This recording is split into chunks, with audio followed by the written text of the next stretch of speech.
Right, okay, time to paint the Piaggio. See you in a minute.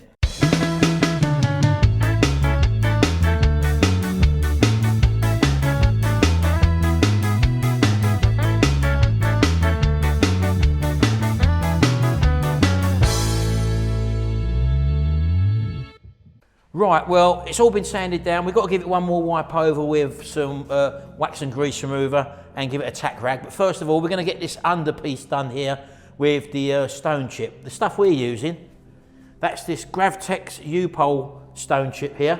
It is overpaintable, which is ideal for what we want, and it should cover all this up here. So we're just going to spray this on now, let it dry, and then it's ready for its top coat. So let's get on with it.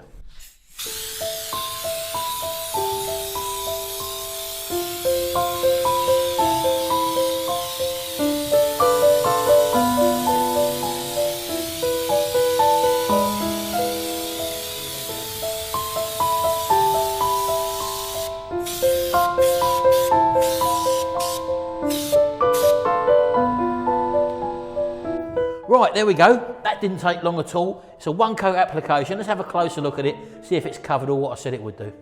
Right, well, as you can see there, a lovely textured finish it gives, and it's a lovely thick application, means that we're not going to get anything come through that, because don't forget we're also painting on top of that as well. And as you can see there, all them little edges have all been taken in now. That's where we had the metal patch that was sitting over the top. That's the one we flushed in, and as you can see, well protected.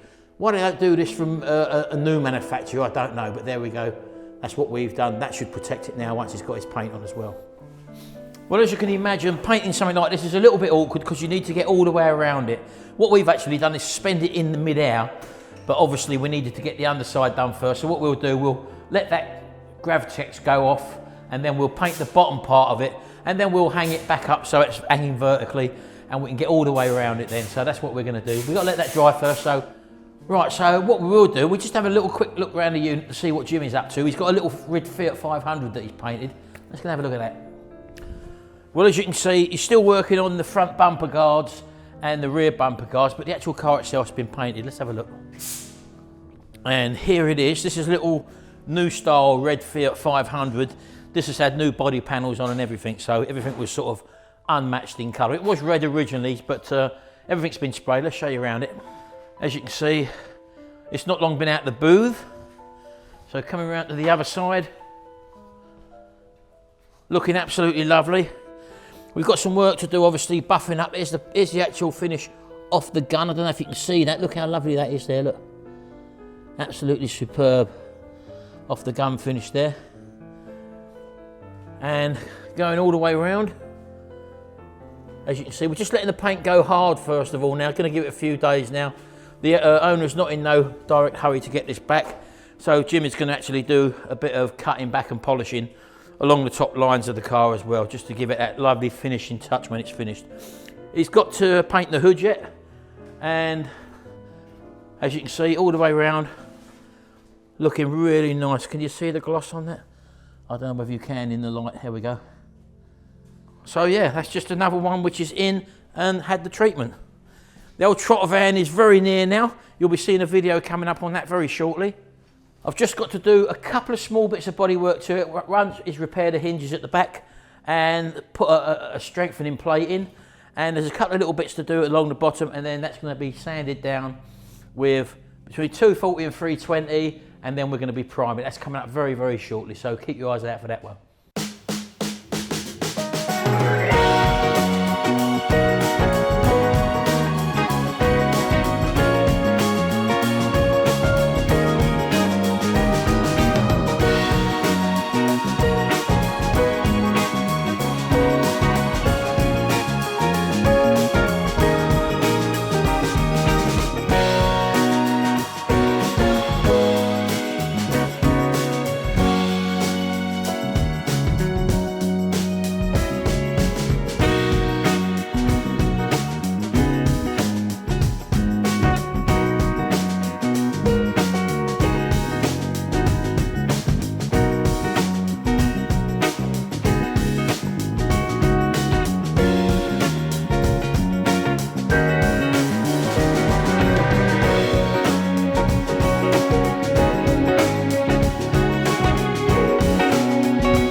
Right, okay then.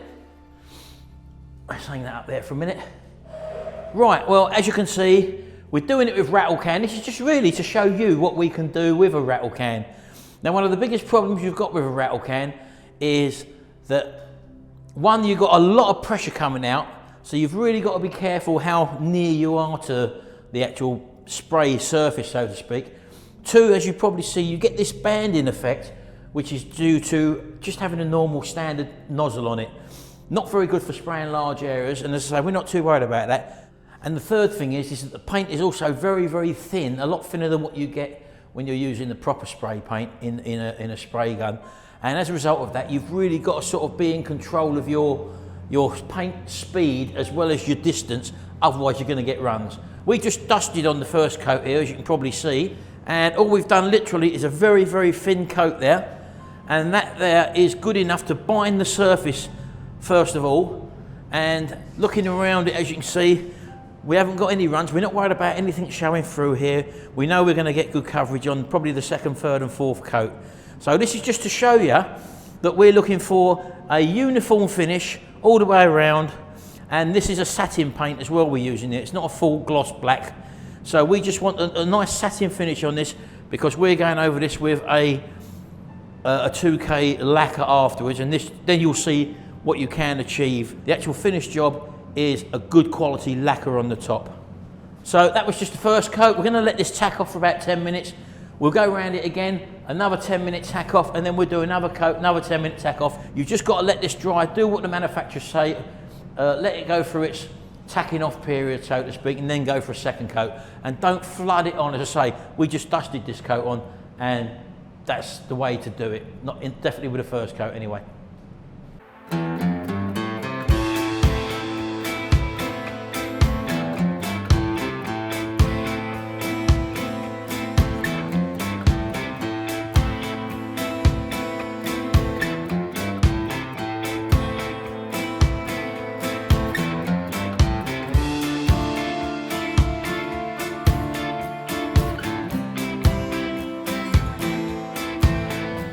Right, okay then, that's 3 coats now with the rattle can paints.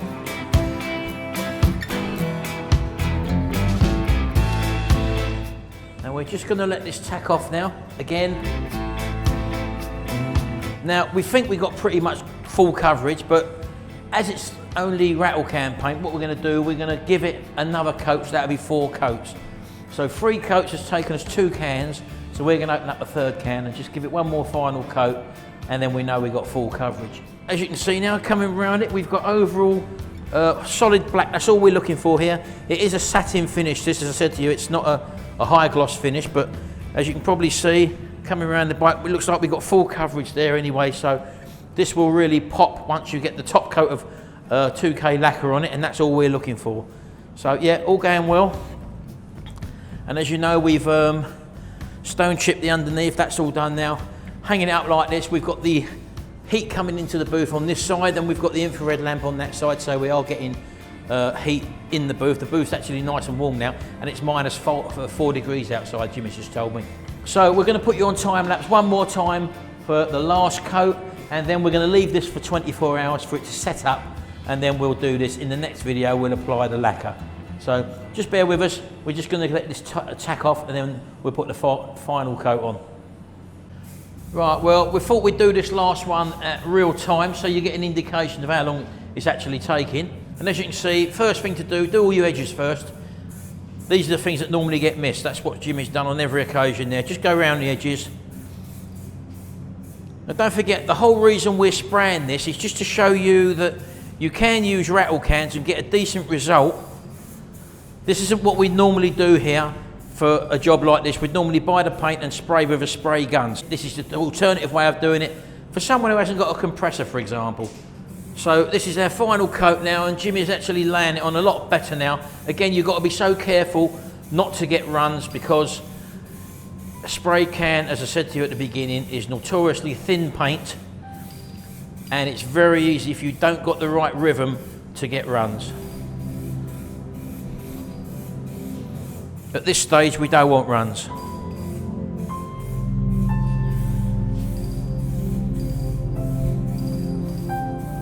spraying at this level is an art form. In actual fact, it's actually easier to spray with a proper spray gun because it's a lot more controlled. You know exactly what pressure you've got coming out of the nozzle because you can set that. We normally spray HVLP at 28 psi, which is 2 bar. Or these little cans, for example, you haven't got a clue on what the nozzle pressure is. And again, the nozzle pressure can change depending on how warm the can is. Because a cold can would come out with less pressure, and a can which is hot can come out a lot faster.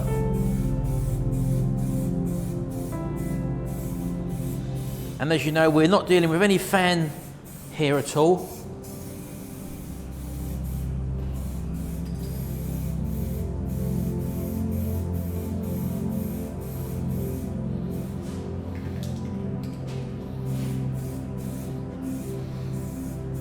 Quite an awkward thing to spray this, that's why the best way is to strip it down like what we've done here, and also to hang it up so that you can actually get underneath as well, because you don't want to be turning this thing over.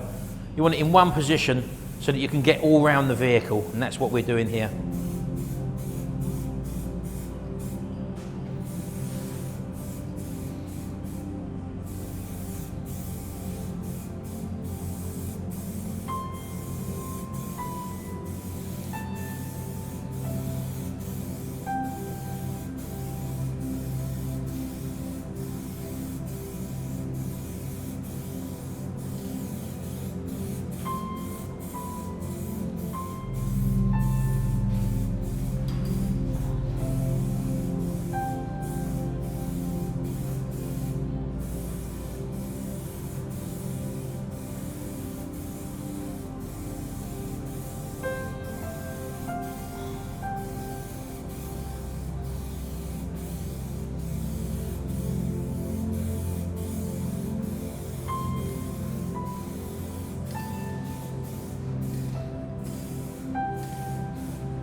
Right, there we go, that's it. 4 coats of paint on, rattle can paint. Not the normal way to do it, we just want to show you tomorrow when we lacquer this, what the sort of result you can get. Right, okay then, it's the next day now. Now, as you know, we've let the paint dry overnight, and as a result of that, we've got to scuff it up. Now, if we would have carried on yesterday and put the clear coat on top of the normal paint, we wouldn't have had to scuff it up, but because it's gone hard, we've got to scuff it up. We're going to do that with a grey Scotch-Brite pad, and all that involves is just literally going over the whole bike, only very lightly, just to key the surface so that the clear coat will adhere to it and grip to it properly. So I'm going to quickly put you on time lapse, and I'm going to do that, so I'll see you in a minute.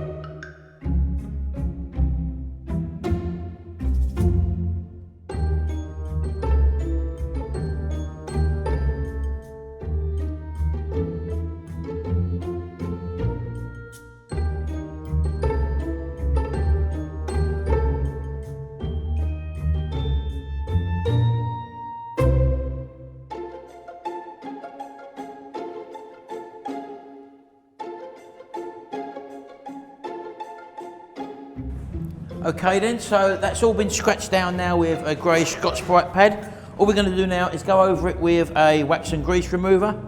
That will take off all our excess dust, what we got there. Let me just show you. Again, not a lot, but it just cleans the surface and gets rid of all that little dust. You'll see in a second what will happen when I show you that. So you've got a bit of black on there, not too much. And it's just a matter of going over all this now, and then we're ready for our lacquer. So I'm just going to do this, so I'll see you in a minute.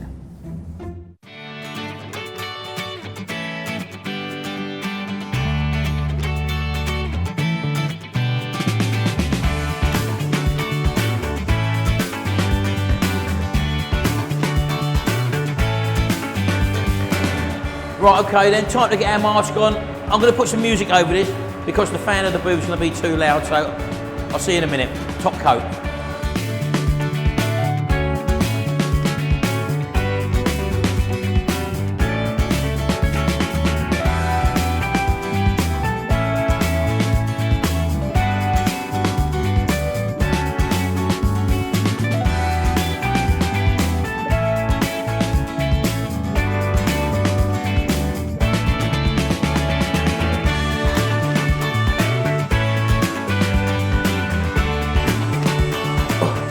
Right, okay then, that's the first coat of lacquer down. Again, that's just a key lacquer. We've got to wait for that to go off for about 10 minutes or so. Then he'll put the second coat on. We'll have a look then if we only give it 2 coats, or we may give it 3 coats, depending on what he does this time. So let's go back in 10 minutes time. See you in a minute.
Alright, okay then, there we go.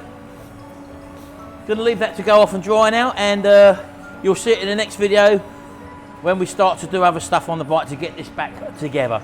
Anyway, hope you've enjoyed this video, and we'll see you in the next video. And until then, bye for now. Is that alright?